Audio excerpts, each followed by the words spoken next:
begins with a gorgeous 30-year-old lady named Gu Xiaojiao. She currently resides in Shanghai and works in a jewelry store. Her father died in a car accident when she was 13 years old, and the house allotted by his company was taken back. Gu has many memories with her father in that house and is working tirelessly day and night to earn enough money to repurchase it. On the other hand, our second main character is a 25-year-old boy named Ming, who works as a property designer. He is devoted to his work, but despite his best efforts, no client has agreed to invest in his ideas. He returns to his apartment, exhausted by the events of the day. Gu also returns to her apartment, and to our surprise, their apartments are the same. Gu puts her clothes in the laundry while Ming begins washing vegetables for cooking. Some of the vegetables he washes in his sink emerge from Gu's bathtub while she is bathing. Gu's clothes appear in Ming's kitchen as he is cooking. They're both taken aback by what's going on, but they don't give it a second thought and retire to their beds to sleep. The following morning, Ming awakens to a slap on his face. Gu also wakes up and suspects Ming of being an invader, and they begin arguing until they realize that something unusual has occurred and their apartments have now been merged. Much to their surprise, the weather outside is sunny on Gu's side of the apartment while it is raining on Ming's side. They exit from Ming's side of the door, and everything is normal for Ming here, but Gu is 19 years in the past, from 1999. They then exit the apartment from Gu's side, where Ming is astounded to see a much more advanced world because it is now 2018. They are stunned as to what is going on, but they have eventually realized that two different time zones have coincided. They try to open the door together to see if everything gets back to normal, but unfortunately, the apartment shrinks even more. Gu believes that since it is 1999 at Ming's side, her father will still be alive, so she leaves the apartment to see him. Fortunately, she finds her father playing with little Gu at their home, but as soon as she advances toward him, the earth begins to shake, and she returns to the apartment. Ming decides to see himself in 2018, and as he prepares to leave the apartment, Gu informs him that he can look him up on the internet. He is very excited as it is new to him, but before he can learn anything about him, the earth begins to vibrate savagely once more, and they realize it is impossible to see their past or future. The scene then shifts to a scientist informing a businessman that he has succeeded in his dimension shift experiment but is unaware of where the two time axes collided. Following a brief discussion, the businessman departs. Their identity has not yet been revealed, but it is clear that they are funding this scientist for the dimension shift experiment. Back in the apartment, Gu tells Ming how close she was to her father and how much she misses him. She shows him a keychain and explains that it is the last thing she has of her late father. Days pass, and they both continue to live their lives in the same apartment. Gu uses a dating app to find a wealthy man who will buy her father's house for her. She dates several men but never finds the right one for her. An old man approaches her through a dating app. He poses as a multimillionaire and promises to buy her father's house if she pays half the price as security. Gu has some money saved up from her job, which she withdraws from an ATM and gives to that man. He leaves to get her a water bottle and tells Gu to wait for him. She waits for him for a long time, but he never returns. She was duped since he ran away with her money. The police show up in the evening and take down her complaint. Ming, on the other hand, is eating snacks in the bathroom. He overhears his company's president and manager discussing a forthcoming project. As the president leaves the bathroom, the manager expresses his sinister ideas, revealing that he will go to any length to deceive the president and take his place. He soon realizes that someone is listening to him in the bathroom. After some searching, he locates Ming and offers him a sum of money in exchange for keeping the secret. They both discuss it at the manager's table, where the manager supposes Ming did not hear everything he said. Ming, in contrast, has heard all and is willing to assist the president by revealing the manager's sinister ideas. Later that day, while working at the jewelry store, Gu is approached by her friend Xiaoya. She is married to a wealthy man and lives a luxurious life. Gu poses as a rich woman in front of her and informs her that she is married to a successful businessman. She also lied about coming here to buy jewelry. Xiaoya invites her and her husband to dinner at her home. She is perplexed as to what she should do next, but she decides to visit her friend.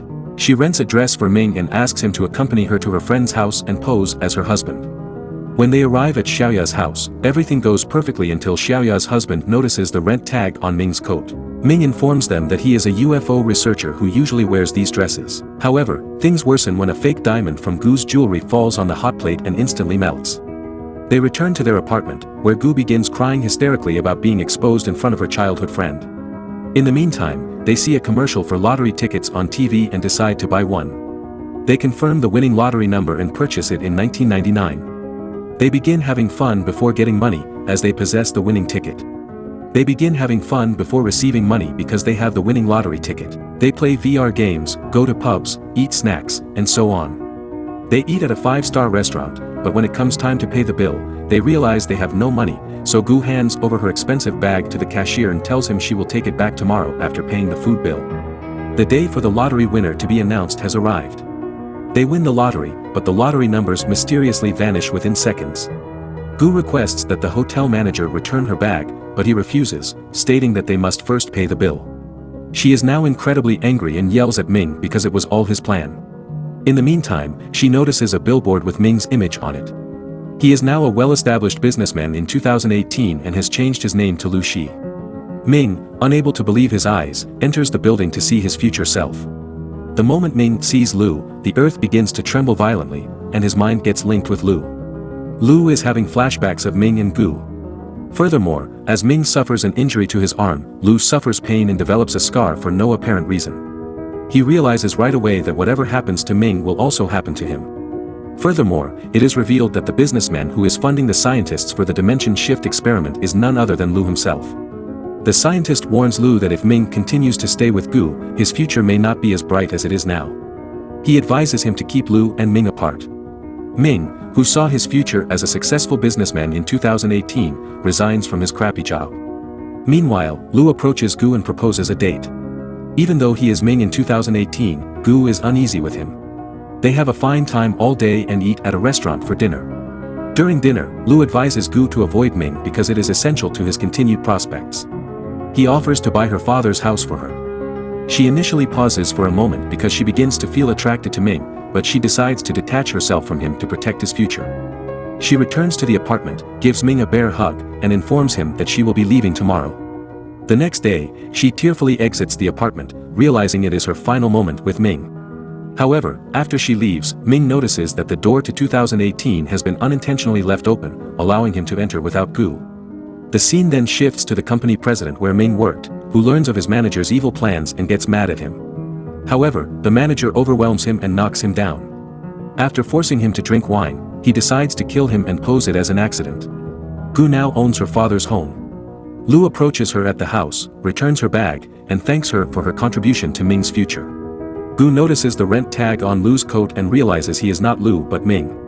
She rushes to him, and they share a passionate kiss before Ming leaves Gu in tears. They are both heartbroken because it was their last meeting. After some time, Ming receives a phone call from his president, who asks him to meet him at the bridge. Ming arrives and is informed by the manager that he wants him to support him in killing the president. He refuses, to which the manager responds that he must do so in order to replace him as manager and then as president in the future. Ming realizes that this is how he will become a successful businessman in the future. Ming despises his future version of Lu, who is self-centered, cruel, and unconcerned about his employees, and all he cares about is money.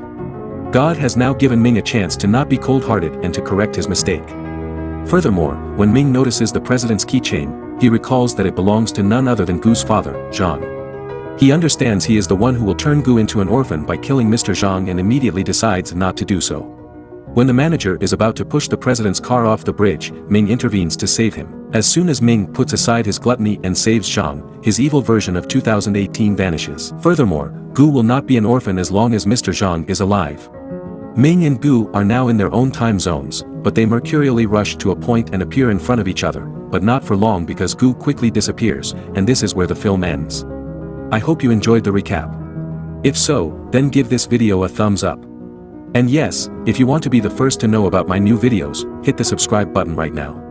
It may seem worthless to you, but it is a huge motivator for me to keep going. I'll see you in my next video.